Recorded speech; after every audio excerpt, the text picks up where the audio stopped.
Olá, meus irmãos, vamos então hoje para a nossa aula de nosso curso completo de Teologia Sistemática. Lembrando aí que você tem 3 objetivos. Primeiro, não deixe de curtir este vídeo, de dar joinha no YouTube, porque assim você nos ajuda a propagar este projeto e nos anima a continuar gravando vídeos, a fazer novos cursos para você aí. Segundo, você precisa ir no espaço para comentários, seja no YouTube ou no site materiasdeteologia.com, e responder as questões que eu vou deixar no final da aula, tá? E em terceiro lugar, você precisa fazer um resumo desta aula. Faça o resumo tanto para que você possa fazer a prova futuramente, que vai ter no final desta matéria, vai ter uma prova. Faça o resumo para que você possa manter anotadas as informações das videoaulas e também até mesmo para te ajudar a responder os exercícios ao final desta aula. Hoje nós vamos falar sobre como não estudar teologia, a forma como você não deve estudar teologia. Vamos ver aí primeiro o modo negativo, porque quando nós queremos saber a forma certa de fazer alguma coisa, um dos meios para isso é nós aprendermos a forma como nós não devemos fazer esta coisa. Então, nesta aula de hoje, nós vamos aprender sobre como nós não devemos estudar teologia, e aí na próxima aula, sim, nós vamos aprender a forma como nós devemos estudar teologia. Esta aula é baseada em um artigo que eu escrevi há algum tempo atrás, e, portanto, eu vou deixar o link para você aqui na descrição desse vídeo. O artigo no site materiasdeteologia.com está com o título 5 conselhos para quem quer estudar teologia, tá? Eu adaptei aqui para a nossa aula e estes 5 conselhos para quem quer estudar, como eles estão de forma negativa, nós vamos falar aqui na aula, então, sobre a forma como você não deve estudar teologia. Se quiser ter acesso ao conteúdo desta aula em texto, é só acessar o link que eu vou deixar para você aí, tá bem? Vamos lá então. Bom, em primeiro lugar, para estudar teologia, você não deve iniciar o seu estudo sem certificar-se do seu amor por Deus. Como não estudar teologia? Não devemos estudar teologia sem nos certificar do nosso amor por Deus. A princípio, parece até lógico que quem deseja estudar teologia faz isso porque ama a Deus e deseja conhecer mais acerca de Deus.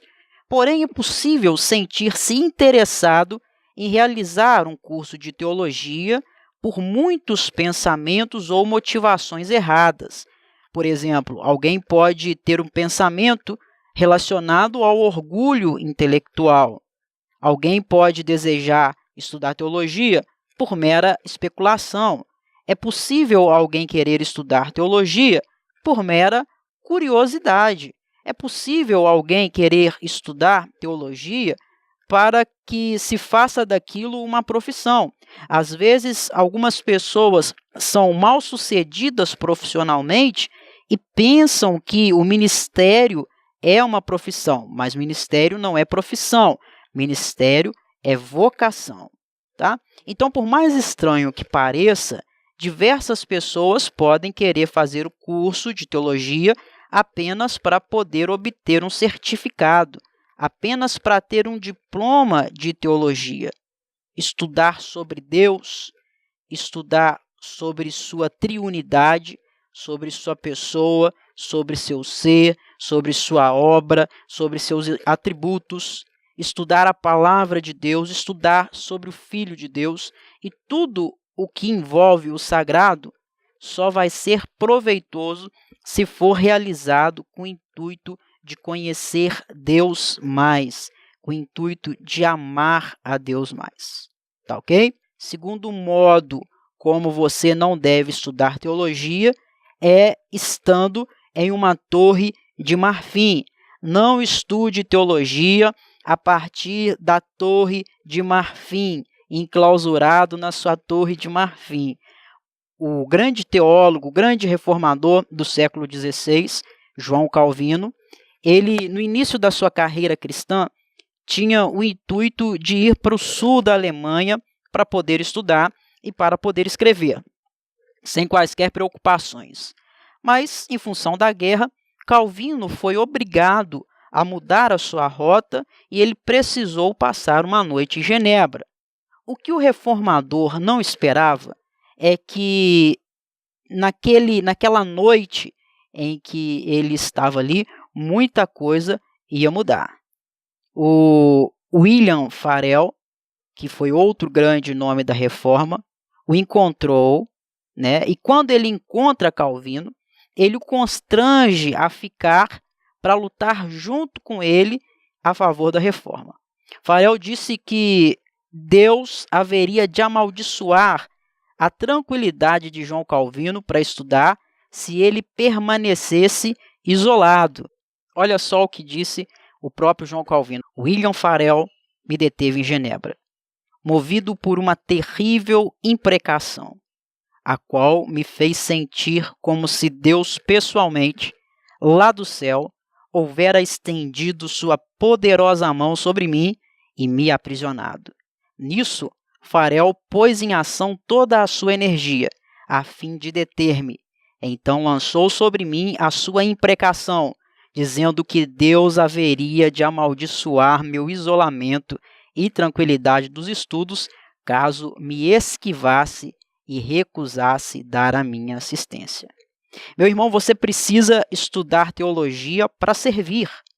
Ninguém pode servir isolado, trancado, enclausurado em seu quarto, em uma torre de marfim, onde o que se aprende ao estudar está completamente dissociado, desvinculado das preocupações práticas que cercam a vida diária. Você deve estudar teologia para influenciar a sua congregação. Você deve estudar teologia para poder ensinar, aconselhar e cuidar dos seus irmãos na fé. Você deve estudar teologia para pregar com fidelidade o verdadeiro evangelho. Você deve estudar teologia para influenciar a nossa sociedade, fazer brilhar a sua luz diante dos homens e produzir reforma também no século 21.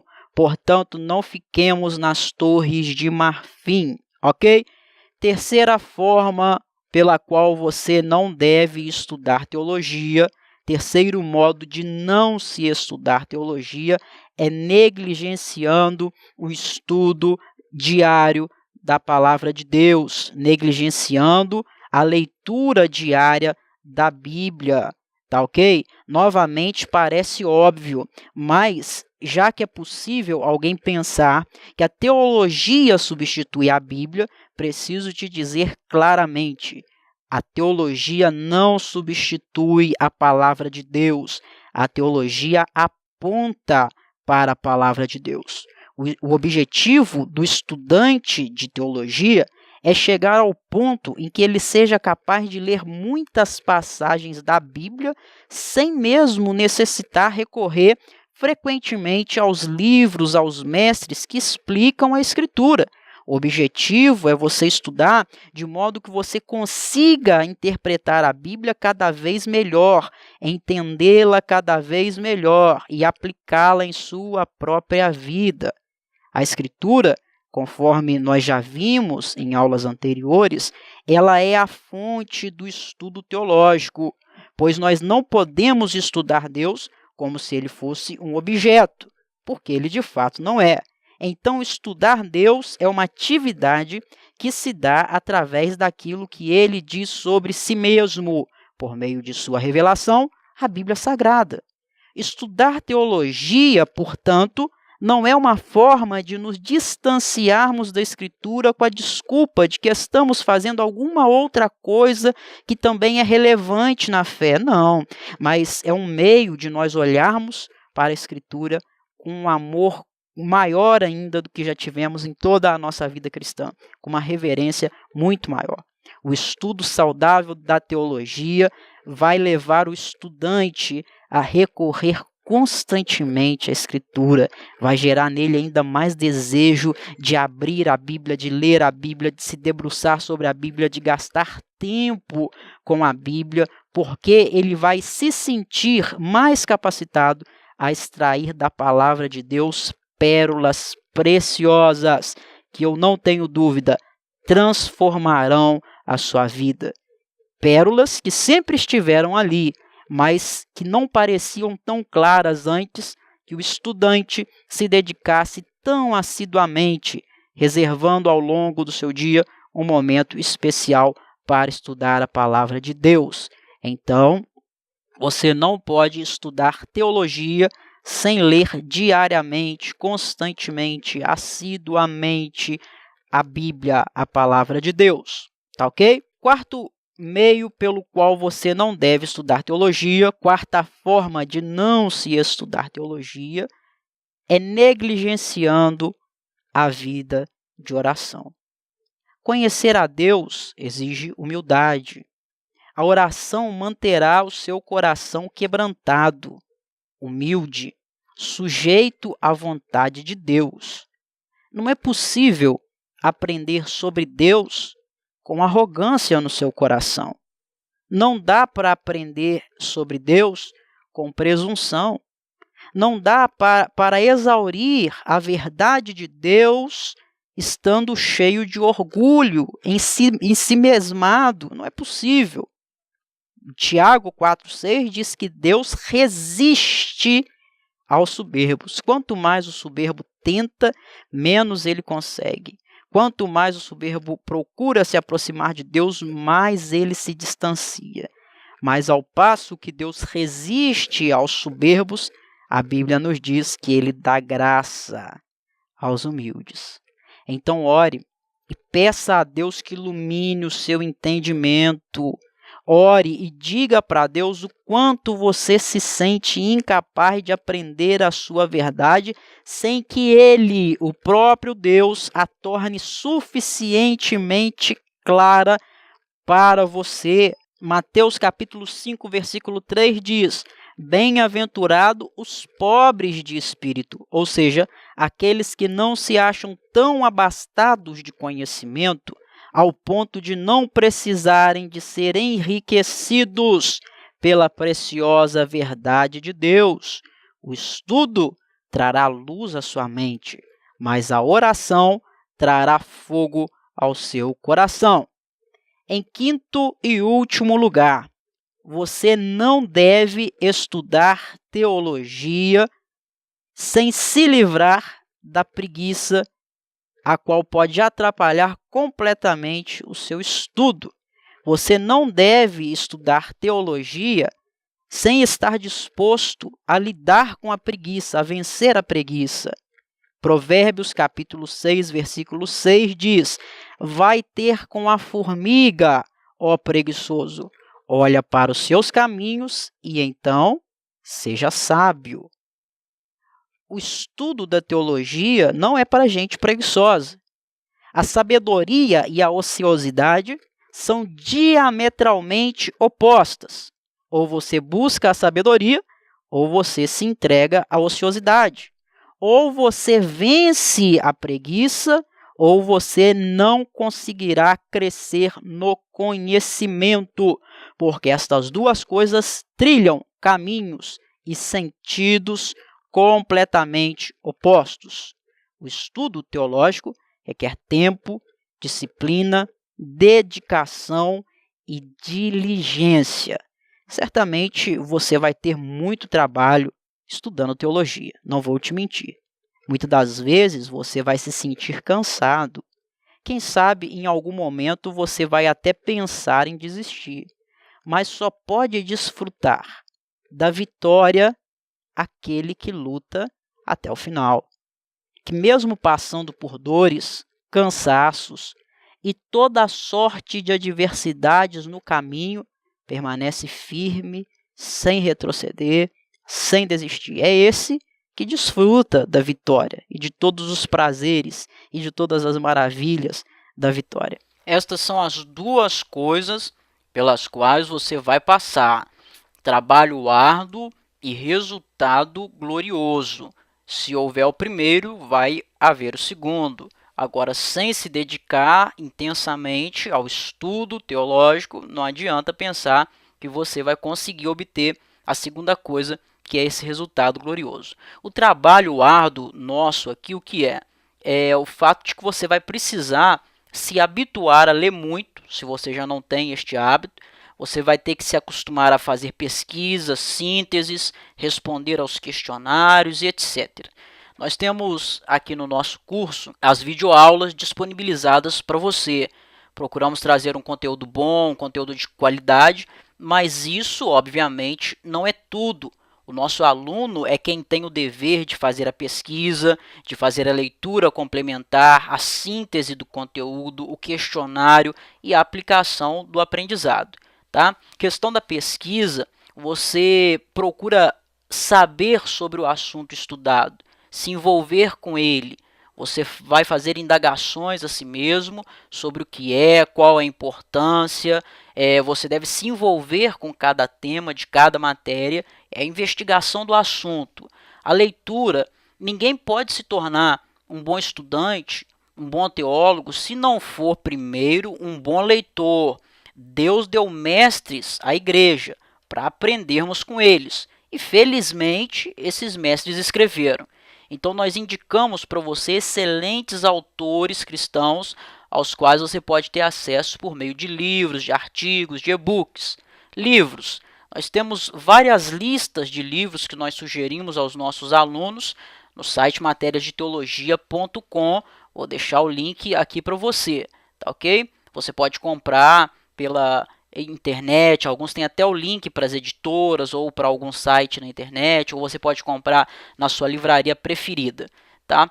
Artigos, aqui no Matérias de Teologia, no site Matérias de Teologia, nós temos disponibilizados até o momento mais de 1.050 artigos teológicos para você consultar e se enriquecer com parte da produção literária de alguns dos maiores dos teólogos do mundo. Questão dos e-books, como vocês sabem, o nosso curso é gratuito e ele sobrevive através de doações que os próprios irmãos fazem. Então, esses irmãos que nos ajudam com a manutenção do site, com a manutenção do curso em si, nós enviamos para eles um e-book com material bastante bacana, mais de 400 páginas de conteúdo teológico, para que você possa complementar o seu estudo, organizar e reforçar, além de motivar também os alunos com o curso, né? Então você pode abrir esse tipo de conteúdo, que é PDF, você pode abrir em tablet, smartphone, computador, levar para o seu serviço, para a sua escola, onde você for, você pode ter acesso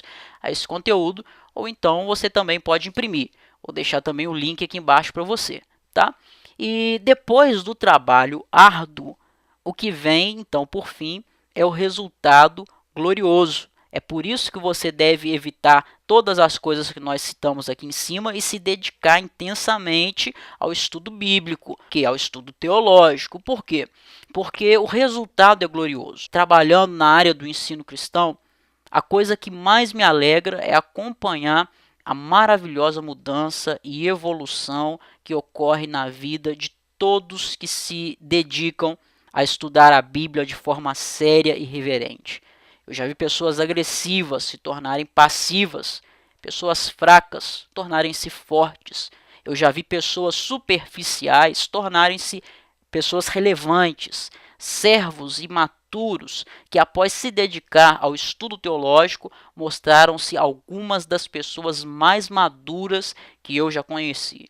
Já observei jovens inconstantes virarem homens de Deus. Já vi meninas fúteis tornarem-se mulheres piedosas, mulheres de oração.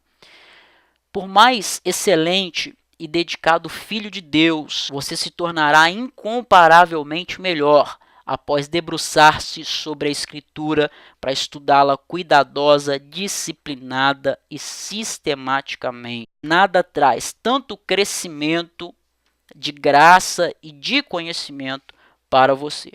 Você crescerá na graça porque passará mais tempo meditando sobre a pessoa bendita de Deus. Você será mais íntimo da palavra de Deus, irá amá-la mais e valorizá-la mais. Você vai experimentar um crescimento exponencial no conhecimento, porque a teologia é considerada a mãe das ciências, a rainha das ciências. Ciência é uma palavra latina Seu significado é conhecimento, ou seja, é buscar verdades objetivas para alimentar a inteligência e, pela verdade, distinguir o certo do errado. Deus sendo a verdade primeira, se a gente tira ele dos estudos, tudo desmorona. Então a teologia, na verdade, ela é a base, o estudo sobre Deus é a base. Na segunda carta de Pedro, capítulo 3, versículo 18, o apóstolo diz: antes crescei na graça e no conhecimento de nosso Senhor e Salvador Jesus Cristo. A ele seja dada a glória, assim agora como no dia da eternidade. Amém. O resultado só é glorioso no seu crescimento, porque Cristo é quem receberá a glória, tanto agora como no dia da eternidade. Então, que nós possamos ter isto em mente, que não devemos estudar teologia sem nos certificar do nosso amor por Deus, para que essa seja a nossa motivação. Que nós não estudemos teologia isolados em uma torre de marfim. Que não estudemos teologia negligenciando a leitura diária da palavra de Deus. Que não estudemos teologia sem nutrirmos uma vida de oração. E que não estudemos teologia com preguiça, sem nos esforçar ao máximo para podermos crescer tanto na graça como no conhecimento. Que Deus abençoe a todos vocês e até a próxima aula.